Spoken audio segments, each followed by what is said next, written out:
Desejo muita paz a vocês. Eu estou fazendo uma gravação, agora é à tarde, não sei a que horas vai ser apresentada, então eu falo bom dia, boa tarde e boa noite para aqueles que assistirem. Eu fui convidado pela Marta Mara para conversar um pouquinho a respeito de um assunto que será objeto da aula de vocês, né? É do livro Mediunidade, do comandante Edgar Armand, e é sobre sinais precursores, a passividade mediúnica e a oportunidade do desenvolvimento. Corresponde a praticamente 3 capítulos desse livro, né? E eu estou aqui justamente para falar um pouquinho sobre isso. Eu sou do Recanto de Luz Irmã Sheila, o nome já deu para ver aí, né? Está gravado, Fábio Dionísio. O Recanto de Luz Irmã Sheila é um centro espírita aqui de Ribeirão Pires, que tem todas as atividades de um centro espírita. Eu vou chamar de kardecista, porque ainda muita gente precisa ouvir essa palavra para entender que a gente segue Kardec, né? Na verdade, ser espírita já, por default, né, por definição, é ser, na realidade, um seguidor de Kardec. E tem um trabalho muito grande, mediúnico, voltado a curas e cirurgias espirituais, né? Através de um médium sensitivo de cura, que é o Edson Barbosa de Souza. O Edson tem, só de atividade pública de cura, são 35 anos, mais alguns meses, né? O último 13 de fevereiro, ele completou 35 anos de trabalho mediúnico público de cura. De acordo com a espiritualidade, e existem dados estatísticos para isso, para comprovar isso, mais de 1 milhão de pessoas passaram por ele ao longo desse trabalho, né?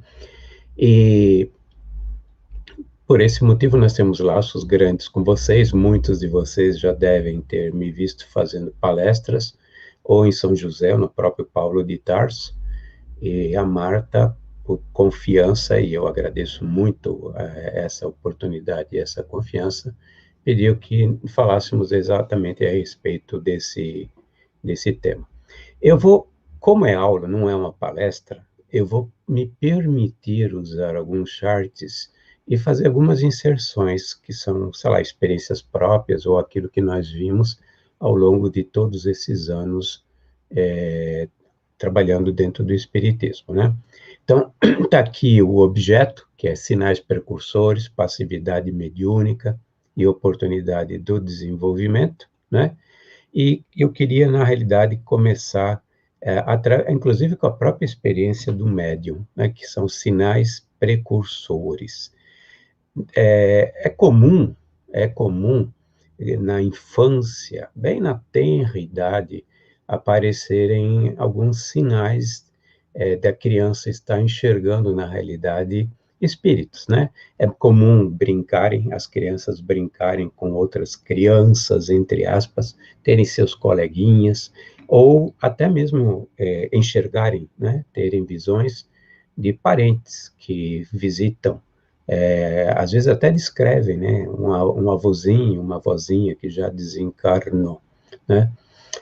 Isso é um sinal? É uma boa pergunta. É um sinal? Não necessariamente isso vai se prolongar depois que se atingiu aquela maturidade da infância, que corresponde mais ou menos entre os 7 e a entrada na adolescência, 7 anos de idade, a entrada na adolescência, que nós sabemos que aos 7 anos se consolida todas as ligações, todos os laços do perispírito com a matéria, e muito dessas ligações, esse pé aqui, um pé lá, acabam desaparecendo, né?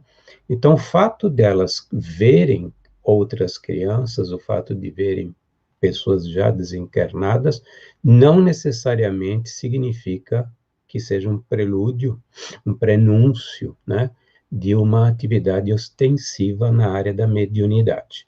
Por exemplo, o Edson Barbosa de Souza, que é, na realidade, um médium ostensivo, mediunidades ostensivas são pelo menos 7, no total já teve 13 tipos de mediunidade, mas ostensivas são mais ou menos 7. Aos 4 anos de idade, ele conversava com espíritos. Ele não sabia, eram crianças, Para ele eram crianças, ou então alguma entidade mais de idade, que vinha passar algum tipo de informação, né? Então, com as crianças ele brincava.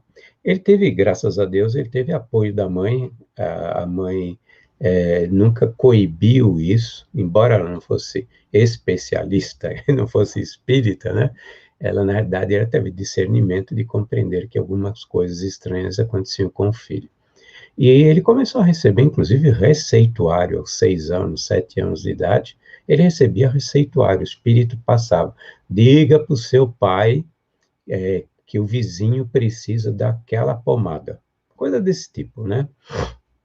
Ou então, numa conversa com os pais, ele fala: o nosso amigo não tem exatamente essa doença, ele tem a outra doença. Aí, quando arguído, ele explicava: mas foi um senhor que me falou isso, né? Isso já tem uma conotação muito mais ligada a uma mediunidade futura, né? A uma mediunidade futura. Tanto que continuou, e mesmo com a consolidação das ligações, do enlaçamento perispiritual com o corpo físico, que costuma acontecer mais ou menos nesse período dos 7 anos de idade, a mediunidade continuou, né? Então, tem sinais precursores ou na infância, ou depois da própria infância. Na adolescência, começa a ver sombras, começa a ver cavalos, ou pessoas que passam, né?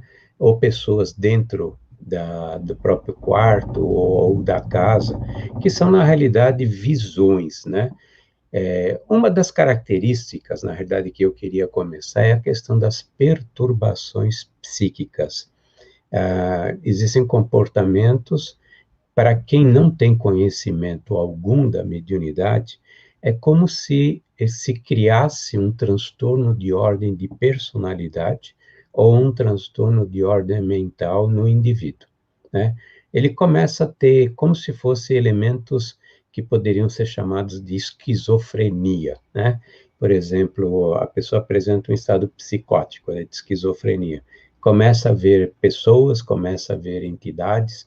Normalmente são entidades feias, torcidas, os quadros não são legais, ou apresentar audição, começa a ouvir barulhos, começa a escutar frases ou perturbações que são criadas normalmente na fase inicial por espíritos inferiores ou obsessores mesmo, né?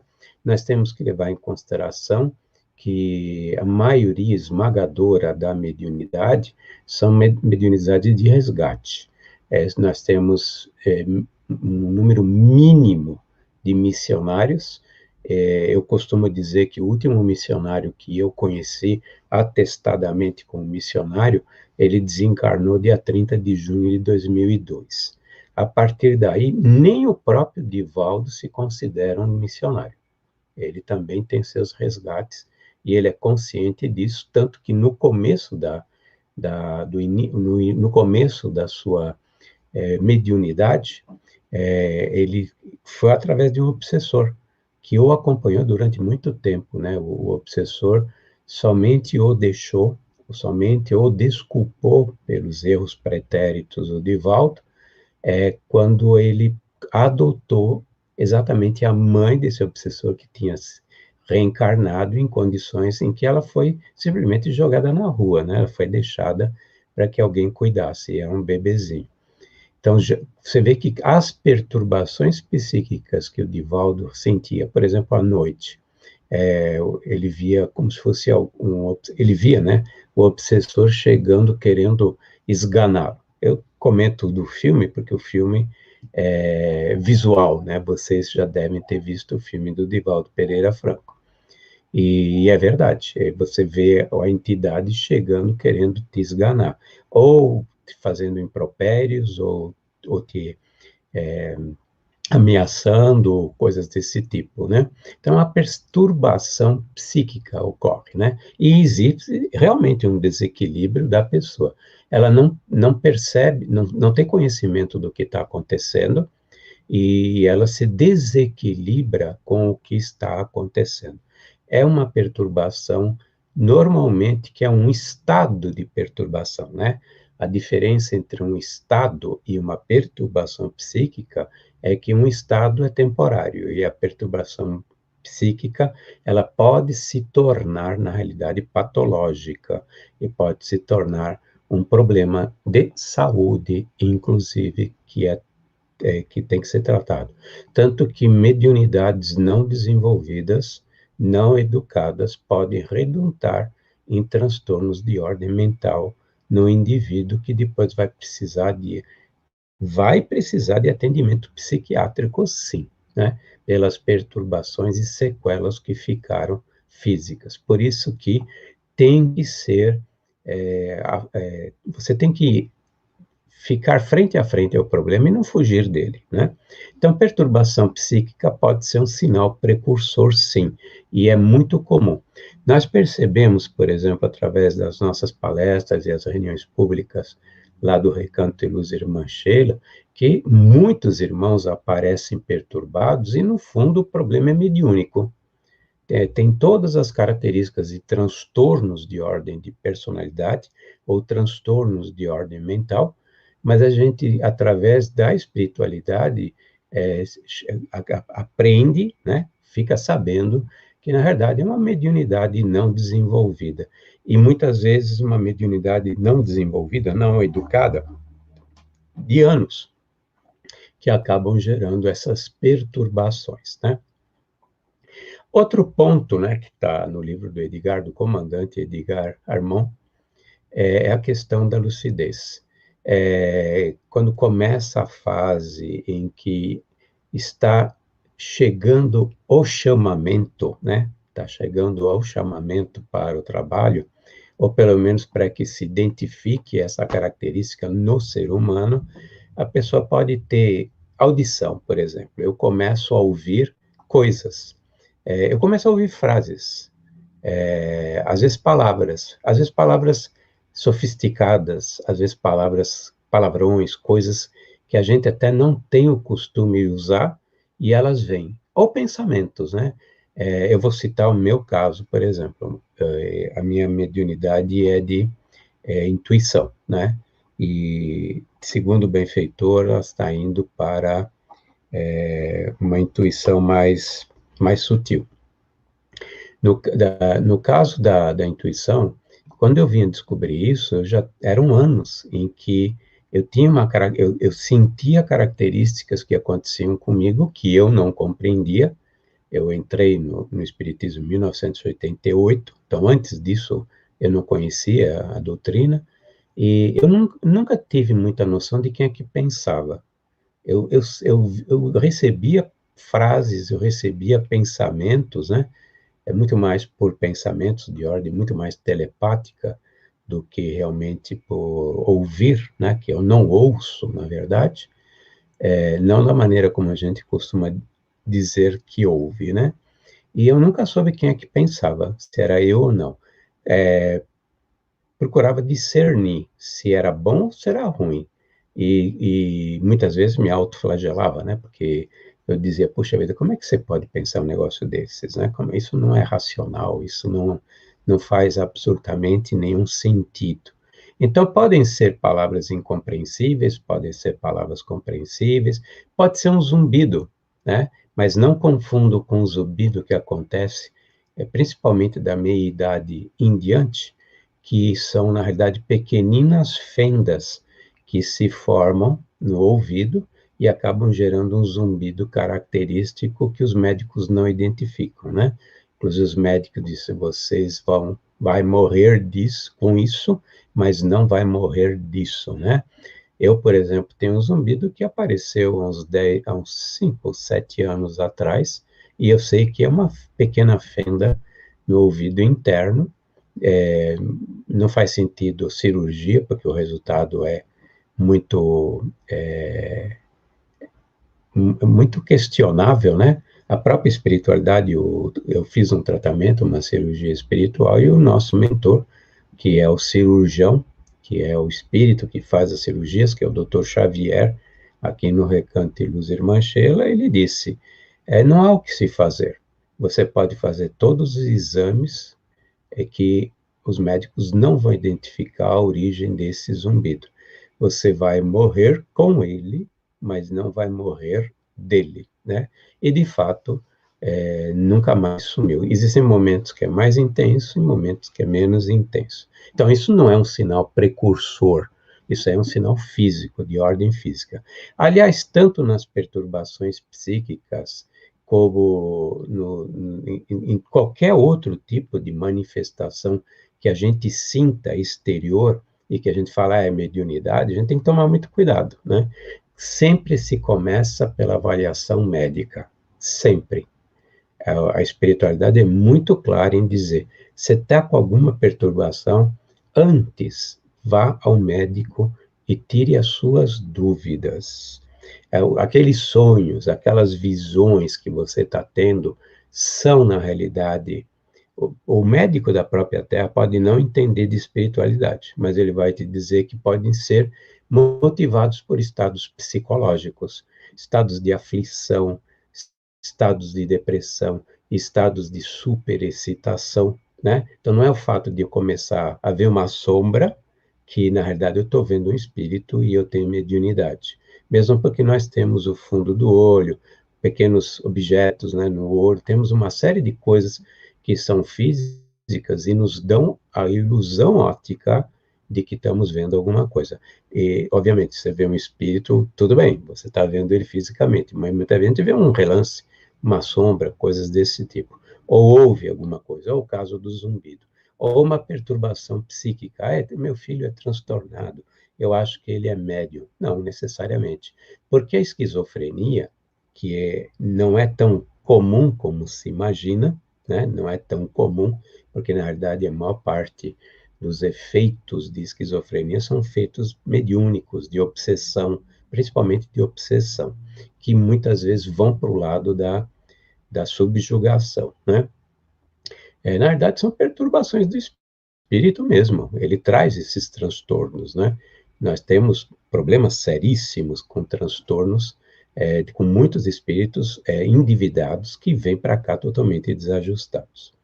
Agora eu falei sobre perturbações, sobre lucidez, e eu queria falar um pouquinho na questão de quais são os sinais precursores da incorporação, né?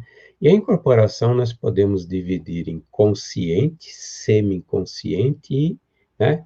Então nós temos um estado meio a meio, mezzo a mezzo, e um estado de totalmente passividade, que é uma incorporação mediúnica também, que é muito típica a incorporação desse tipo, que ela é inconsciente, quando se trata de efeitos físicos, né? Que é o caso do Edson Barbosa, que enquanto ele está em trabalho mediúnico, ele está do lado de lá, em desdobramento, acompanhando o que está acontecendo lá, mas ele é totalmente, ele não lembra de absolutamente nada quando volta, a não ser quando a espiritualidade, por algum motivo, lhe conta o que aconteceu, ou eles fazem com que ele traga alguma informação do lado de lá, né? Então, efeitos físicos de materialização, efeitos de materialização de espíritos e efeitos físicos de cura, eles são tipicamente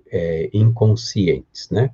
Tipicamente, pelo amor de Deus, nunca generalize nada. Se a gente nunca pode generalizar na vida do físico, imagina com as questões espirituais, são muito mais intangíveis, mais etéreas de serem entendidas e classificadas e catalogadas, né? Não é branco e preto, e que é um problema sério, né? Por isso que precisa de muito estudo. Então, na questão da incorporação, os sinais precursores típicos, por exemplo, adormecimento, que podem ser provocados pelos benfeitores, ou então até por espíritos malfazejos, né? E o objetivo, quando é dos benfeitores, é chamar a atenção, é que você, acorda, filho, você tem alguma coisa aqui que está acontecendo, né? Da mesma forma como acontece que os espíritos obsessores ou mal influenciadores fazem com que as suas vítimas adormeçam no meio de uma palestra, né? Por isso que eu nunca me importei se tem gente dormindo nas minhas palestras, porque eu sei que é algum espírito que fez com que dormisse. Bom, o adormecimento é típico, né, para chamamento ou mesmo para tratamento, né? E também existem a questão dos fluidos. A gente começa a sentir sinais, formigamento na cabeça, ou então na perna. Eu particularmente tenho um formigamento na perna. E ele é tão curioso porque quando é do bem é uma posição, quando é do mal é a outra. E mesmo que os espíritos trevosos tenham conhecimento disso, porque eu sei que eles me estudam, isso eu sei, né? Porque a minha mediunidade é intuitiva, né? É tudo por telepatia e assim por diante. Eles nunca conseguem fazer o mesmo sinal que o meu benfeitor faz, ou que os meus benfeitores fazem. Tem também sinais em todo estremecimento, ou enrijecimento, ou a pele, os pelos, né, dos braços, do corpo que se enriçam, né? Essa sensação de que alguma coisa se aproximou. Muitas vezes são fluidos.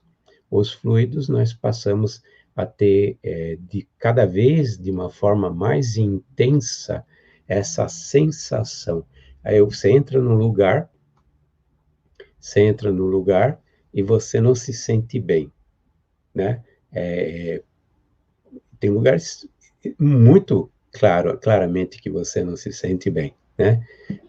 Lugares onde tem aglomeração, né? Eu era muito jovem e eu tinha dificuldades em lugares que tinham aglomeração. Não era problema de estar com muita gente, é que eu me sentia mal, começava a passar mal, né? Por exemplo, ser sugado energeticamente, né? Muitos espíritos sofredores, principalmente os sofredores, que eles conseguem sugar a sua energia. E você tem um desfalecimento, né? Então, é muito típico nesse processo você começar a sentir o ambiente, começar a sentir fluidos pesados, desagradáveis, ou sentir enjoos, ou sentir coisas desse tipo. Esses são sinais precursores da mediunidade, né? Temos também a questão das ideias e impulsões estranhas. Isso foi uma coisa tipicamente comigo. Eu acabei de comentar que vinham ideias, vinham coisas na minha mente, e muitas vezes eu sabia que não eram minhas, muitas vezes eu me autoflagelei porque eu achei que eram ideias ruins que estavam dentro de mim, no sentido que aquilo estava se exteriorizando algo negativo meu, né? Claro, a gente tem vícios, tá cheio de defeitos, muitas vezes está com raiva, mágoa, coisa e tal, mas tem coisas que passam pela cabeça e falam, mas isso não é teu, isso não é teu, não é racional que seja teu, né? Então, essas ideações, essas ideias, né? Por isso que é importante, principalmente, né, quem está na mediunidade da intuição e da inspiração, a inspiração é pior ainda, é mais difícil porque você praticamente não ouve nada, né? Você, o ouvir vocês compreendem, né? Eu acho que já nesse capítulo 22, 23, 24, vocês já devem entender o que significa muitas vezes ouvir. Não necessariamente a gente ouve palavras, tem ideia, tem coisas que vêm à nossa mente como se fossem palavras, né? Mas elas não são sonoras, embora sejam retumbantes como se fossem sonoras, né? E a gente está o tempo todo se policiando. Espera, vamos fazer isso? E muitas vezes são para desviar vocês, não necessariamente com o objetivo de eles não têm o objetivo de colocar uma ideia ruim, vá lá e mata alguém, ou roube alguém, ou faça qualquer coisa errada. Não, te desviar do caminho. Aquele centro, olha, seria bom se procurar um outro, não sei. Acho que a diretora não gosta muito de você, né? Então, ideias desse tipo, para que ocorra o afastamento. Porque os espíritos malfazejos, principalmente os trevosos, né? Mal intencionados, eles vão te procurar afastar. E a intuição é um método muito usado no processo de afastamento. E eu falo isso acontece sempre. Só que no começo é um sinal precursor que a gente não percebe, não sabe o que está acontecendo. Então, é importante a gente começar a estudar para saber se isso que está acontecendo é um sinal de mediunidade ou um sinal que você está sendo influenciado e coisas desse tipo, né, para fazer tratamentos que são necessários. Bom, na incorporação nós podemos ainda incluir a questão das ideias e impulsões estranhas, os entorpecimentos, aquela sensação de frio, aquela sensação de rigidez, né? Por exemplo, tanto os protetores como os espíritos que intelectualmente estão desenvolvidos, mas moralmente não, né? Eles conseguem agir nos teus órgãos de sensibilidade, conseguem mexer e influenciar nos teus terminais nervosos, né? Então você começa a sentir um entorpecimento na mão, formigamento, né? Formiga a mão, formiga o braço, formiga um lado da cabeça, né? As pernas, eu falei do formigamento na perna esquerda que acontece comigo, formigamento na pele, né? Então, são coisas que, a princípio, parecem algum problema físico. Primeira coisa, nós já falamos, primeira coisa, busque o médico. Aliás, qualquer um que vai entrar no campo da mediunidade, ou qualquer um que sinta essas coisas todas, precisa ir no médico. Tanto que antes da educação mediúnica, do desenvolvimento mediúnico, vem por uma avaliação médica, né? A maioria dos receituários, os livros que falam sobre desenvolvimento, eles dizem claramente: verifique seu estado físico, para que você esteja física e psicologicamente pronto para o desenvolvimento e para a atividade, né? Então, é muito importante sempre. Procure o médico, né? E também tem a questão da vertigem, do alheamento, o esvaimento, ou aquela sensação que você caiu na cadeira, assim, pá, caiu na cadeira. Você não caiu na cadeira, mas você tem a sensação de ter aterrissado dentro do teu corpo, né? São, na realidade, sinais de que houve desdobramentos parciais, às vezes até grandes, até totais. A pessoa se vê flutuando no quarto, em cima da cama, à noite, né? Quem é médio de desdobramento já sabe que isso é um desdobramento e está ali zanzando no quarto. Mas para quem está começando, ele acha estranho aquilo, né? Que parece um sonho estranho. Tive um sonho estranho, estava flutuando em cima do corpo, andei no quarto, andei não sei aonde, e assim por diante. Que, na verdade, esses esvaimentos, esses alinhamentos, essas coisas todas, elas são indicadoras de que está havendo desdobramentos, que sejam parciais ou totais, né? Quando fala totais, é porque realmente houve uma separação, fica ligado apenas pelo cordão, né? Apenas pelo cordão. Depois tem o que eu vou usar uma frase, uma palavra que é do Edgar, do comandante Edgar, que é o ballonnement, que é, na verdade, aquela sensação de inchamento, sensação de dilatar. O Edson Barbosa, ele tem a sensação que a mão dele vira desse tamanho aqui assim, né? E é uma sensação que ele mantém até hoje, né? Por quê?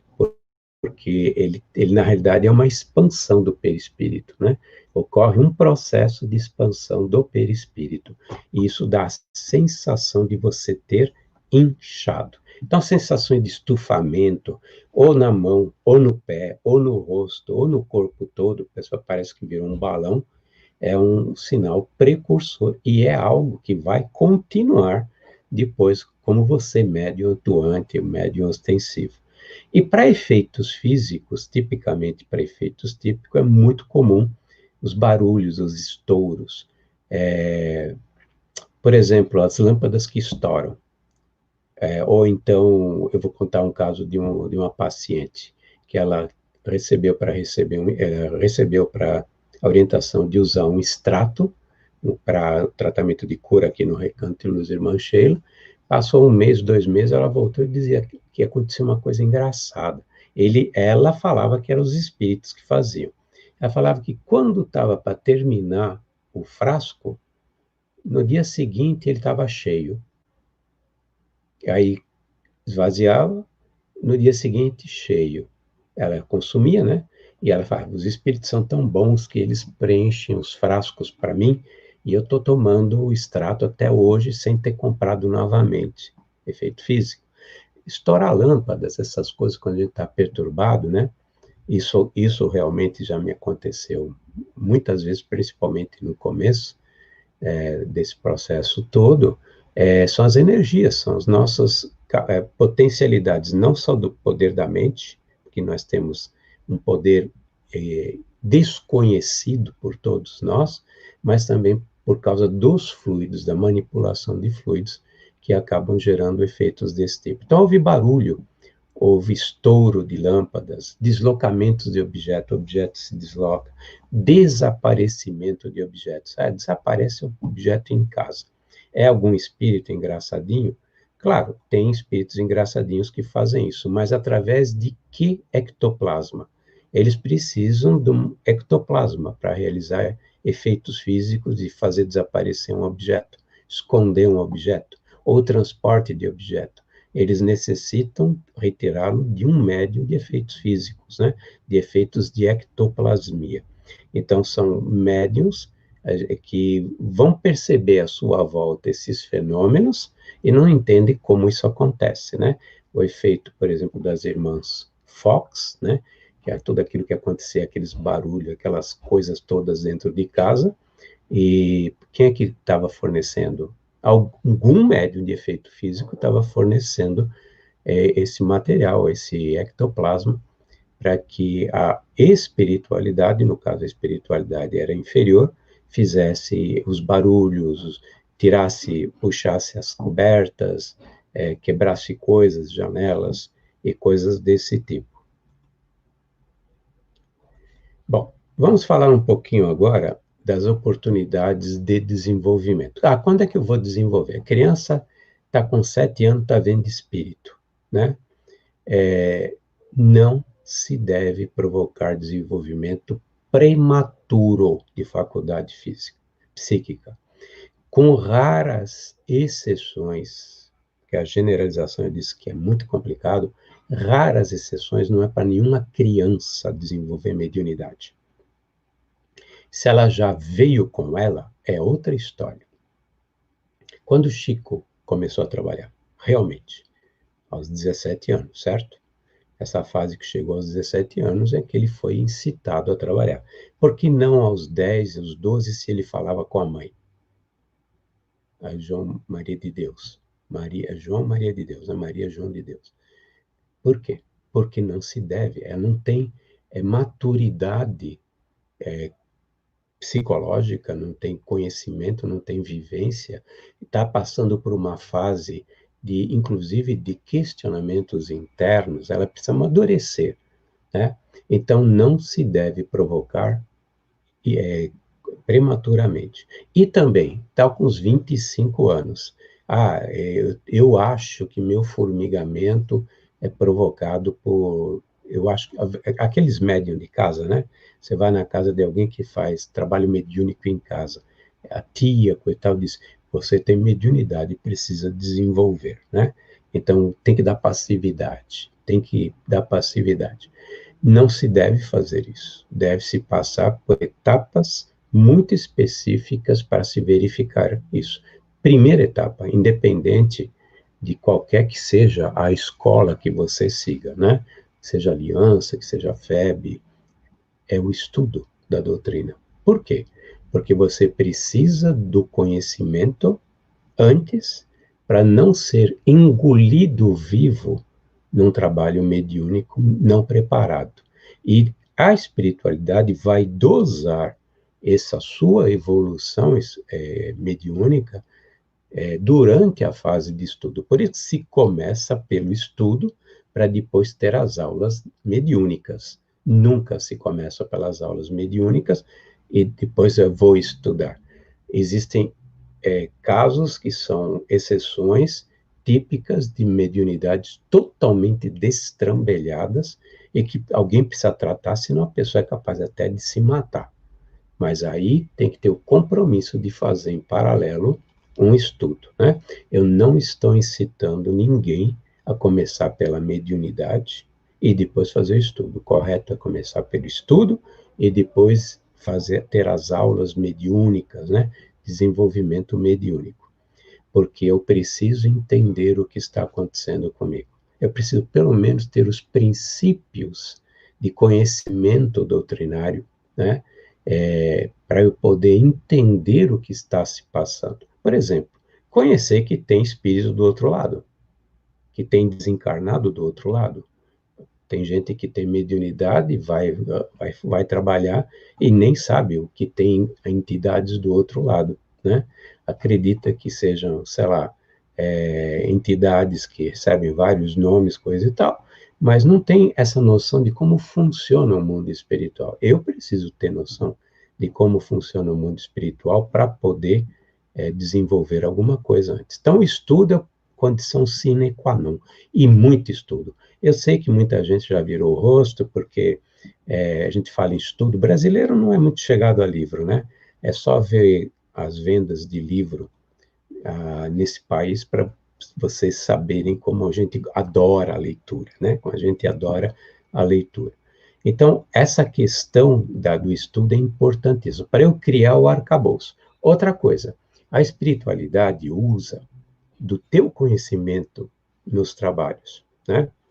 É ilusão achar que, por exemplo, você faz uma psicografia, essa psicografia veio somente do conhecimento do espírito que está se comunicando.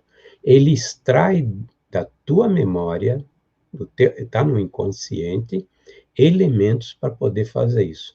Pode fazer letra por letra? Pegar do alfabeto e escrever letra por letra? Pode, mas dá um trabalho do cão. Na realidade, ele busca o conhecimento. Eu lembro eu vou contar o caso do Elifas Alves. O Elifas Alves, que faz as capas dos livros da Aliança, né? Inclusive tem livro agora editado, ele tem vários livros editados, mas ele acabou de editar um. Ele conta que um dia o espírito lá, o mentor dele, chegou para ele e pediu para que ele lesse um livro. Eu não lembro se era de física, mas era algo desse tipo. Eu falei, mas eu não sei, não entendo nada disso, eu nunca ouvi falar disso, coisa e tal. Leia e leia com atenção. E depois ele recebeu psicografias a respeito do tema do livro. Por que precisou fazer isso? Claro que ele não entendeu bolufas, mas ele tinha as palavras, ele tinha os elementos dentro dele para poder ser utilizados mediunicamente. Vocês acham que o Chico não tinha a informação que ele recebeu? Certo? Por exemplo, ele foi um grande pedagogo. Ele escreveu vários livros sobre pedagogia. Ele tinha que ter conhecimentos pedagógicos nele mesmo para poder a espiritualidade se utilizar desse instrumento, né, para poder escrever, né? E uma vez a espiritualidade, através de um médium de Lorena, aí conhecido de vocês, falou para mim, inclusive, a sua avó escreveu uma carta em italiano. O médium não tem nenhum conhecimento de italiano. E a minha avó explicou depois que ela teve que usar letra por letra do alfabeto para compor a psicografia. E que deu um trabalho enorme, levou um tempão enorme para que fosse feita essa carta consoladora, né, por esse médium. Então é importante esse preparo, o estudo, para que você tenha os elementos, né? Qual é a melhor época de eclosão? A melhor época da eclosão é quando você está entrando naquilo que a gente chama da juventude. Isso seguindo o estatuto da criança, certo? Segundo o estatuto da criança, você é adolescente até os 18 anos. E você passa a ser jovem dos 18 em diante. Então, a melhor fase da eclosão é essa. Você está com todas as forças físicas, plenitude, já passou aquela fase complicada da adolescência, né? Você já ultrapassou essa fase da adolescência, né? Então, isso te dá, na realidade, condições para começar a estudar. Quando você chega na fase da maturidade, você já tem experiência, maior experiência, já tem conhecimento, tem vivência para considerar que você está maduro, mediunicamente falando, para um trabalho sério. Você vai trabalhar sério antes? Claro que vai trabalhar sério, mas nós seremos aprendizes, sempre, mas seremos mais aprendizes na fase inicial da nossa mediunidade. Leva muito tempo para se adquirir aquilo que se chama segurança mediúnica. E isso é um problema sério. É um problema sério para nós, porque nós somos, em geral, vaidosos, melindrosos e orgulhosos. Então, nós, principalmente jovens, achamos que sabemos mais do que os idosos. Tanto que a nossa posição, eu já não estou mais nessa fase, porque eu estou do outro lado, mas a nossa posição é que nós sabemos mais do que nossos pais. Nós sabemos mais do que aquele cara que está dando a instrução para nós, que já está com os cabelinhos brancos. Porque ele já é de uma época atrasada, né? O Edgar Armand, em 1947, 1950, já está ultrapassado, né? Kardec está ultrapassado, Chico está ultrapassado, eu sou mais, eu tô vivenciando aquela fase da vida que é só vitórias, né? Então, eu também só vitórias com relação à mediunidade. Fracassou. Se entrar na vaidade, entrou no orgulho e achar que sabe mais, olha, volta para casa, porque é preferível você voltar para casa e ficar um transtornado mental do que ficar um obsidiado, quando não subjugado. Porque aí você vai prejudicar outras pessoas. Pelo menos em casa, transtornado, você vai dar alimento para o psiquiatra e o psicólogo. Agora, porque se você mantiver essa atitude de que é o bam, bam, bam, né? Que é o rei da cocada, olha, o fracasso é iminente. Iminente. Iminente. E o pior é que você não vai enxergar. Por quê? Porque o orgulho cega. O orgulhoso é uma cara que não consegue enxergar, né? E só tem um jeito, né? Caindo, tombando e tombando feio, né? Então, a melhor época é a juventude. Quer dizer que não vai acontecer, que vai eclodir na idade madura? Claro, acontece sim. Muitos médiuns é na idade madura. Tudo depende do quê? Programa reencarnatório. Programa reencarnatório. Se a tua primeira fase da vida, ela está relacionada, se a primeira fase da vida, ela está relacionada com outros resgates, com outros objetivos reencarnatórios, talvez a sua mediunidade ecloda depois, um pouquinho mais tarde. Dificilmente, veja a palavra, dificilmente vai ser na idade da terceira idade. Dificilmente. Por quê? Porque fisicamente você já não tem mais a vitalidade, já é tarde eclodir, né? Porque, na realidade, eu vou trabalhar os últimos anos, né? É meio esquisito. Pode ter exceção? Claro que pode ter exceção. Não existe branco e preto. Pode ter exceção, né? Mas, em geral, acontece na juventude, e quando você tem uma outra fase do teu programa reencarnatório, em que você precisa devotar a sua atenção para coisas que te afastam, na realidade, desse lado espiritual do trabalho mediúnico, pode ser que aconteça de eclodir aos 40, aos 42 anos, sei lá, 50, chutando alto. Então, é muito importante a gente lembrar disso. O declínio físico, obviamente, é uma fase de recolhimento, né? Com relação à passividade, que é um assunto final para nós e que merece muitas considerações. Passividade total, realmente ela acontece, e é necessária, principalmente na mediunidade de efeitos físicos, né? Existem médiums que fazem trabalhos de cura e não dão passividade total, né? Cada caso é um caso. Mas efeitos de ectoplasmia é normal entrar num estado de passividade. Peixotinho, o Chico, né? O Fábio, lá de Belo Horizonte, o Edson, que são mediunidades de cura e assim por diante, né?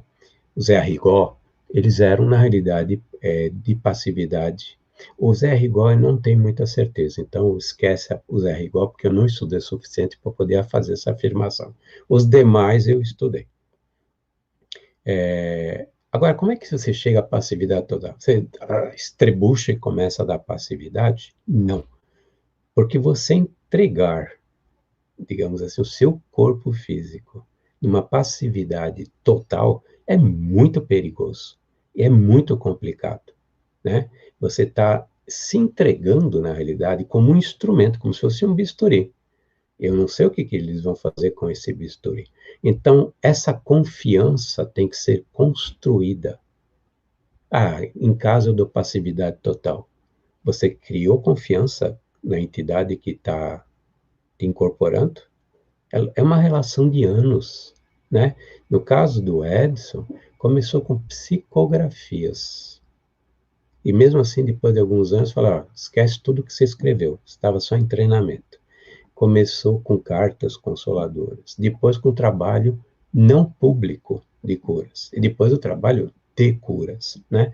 É uma coisa que se constrói. Olha Joana de Ângeles com Divaldo, quanto tempo levou para se criar a confiança com a espiritualidade. O caso dele não é inconsciente, né? Não é totalmente consciente, mas eu estou citando que tem que se criar confiança e buscar o feedback. O que aconteceu quando eu estava dando passividade? Como foi? E o que eu disse? O que foi dito? O que aconteceu? Para que a gente use o discernimento e a razão para perceber se nós estamos no caminho bom ou caminho ruim. Fora essas exceções que são necessárias ao próprio trabalho, né, desenvolvimento, a gente não deve dar passividade simplesmente total. Não. Tem que ter sempre a possibilidade de eu retomar o meu domínio, o meu equilíbrio. Eu tenho que dar permissão para, eu tenho que permitir, não dar permissão, eu tenho que permitir que, por exemplo, fale através de mim. Eu tenho que permitir que escreva usando minha mão, certo? Mas eu tenho que ter controle naquilo que está sendo dito, naquilo que está sendo escrito, e usado de discernimento de proibir ou verificar. Por exemplo, eu estou na dúvida, será que isso é meu? Pode ser uma coisa boa, mas será que é meu? Será que foi anímico? Será que são meus conteúdos? Isso é uma coisa que a gente pode perguntar, pedir para a espiritualidade sinais. E os sinais podem ser físicos, né, na verdade, sensações. Por exemplo, conhecimentos que eu tenho aqui na minha consciência. Eu estou falando consciência porque eu estou encarnado, certo? Então, o espírito, a parte. E o Edgar Armand explica isso muito bem, né? Na verdade, nós estamos, a nossa consciência está aqui, né? Ela se encontra, até, inclusive, na fase que a gente está encarnado, né? E nosso corpo mental e nossa mente, né, que se encontra mais ou menos próximo do coronário. Eu posso ter dados, como um banco de dados, um computador, mas o computador não sente aproximação. O computador não vai sentir os fluidos que vão te caracterizar dizendo é isso. Ou sinais, muitas vezes, que são até físicos, palavras. Você ouve alguma coisa, algum sinal você tem que pedir, alguma confirmação você tem que pedir, se você tiver na dúvida se é animismo ou se é, na realidade, de uma entidade, né? Então, coisas desse tipo, passividade. Eu sou dono do meu corpo. Então, se eu vou dar passividade, eu tenho que ter confiança naquilo que eu estou fazendo e confiança em mim mesmo, na capacidade de coibir e retornar automaticamente. Não, isso você não vai falar. Isso eu não vou falar. Você está dizendo, mas eu não vou falar palavrão, não vou usar palavrão, certo? Se eu sou totalmente inconsciente, aí eu não vou ter esse discernimento. Como é que eu tenho? Eu tenho que construir uma relação de confiança com as entidades que vão passar através de mim, né? E que o feedback é muito importante. E é muito importante essa relação com aquele que está do teu lado, que é o responsável pelos trabalhos. Mas também o cara que não é o objeto da conversa nossa hoje, mas é muito importante a atitude, o comportamento que os dirigentes têm com relação aos médiuns. Experiência própria. Boa parte dos médiuns que abandonam o curso, o responsável foi o dirigente. Por intolerância, autoritarismo, falta de conhecimento e falta de sensibilidade. E achar que é o rei da cocada porque é dirigente de estudo, né? Bom, eu espero ter compartilhado, sei que o tempo não é muito comprido, e também meu conhecimento não é tão vasto assim. Então, eu espero ter compartilhado e ajudado um pouquinho. Mando um beijo no coração de todos vocês e espero vê-los em breve, depois da pandemia, aí no Paulo de Tarso. Que assim seja.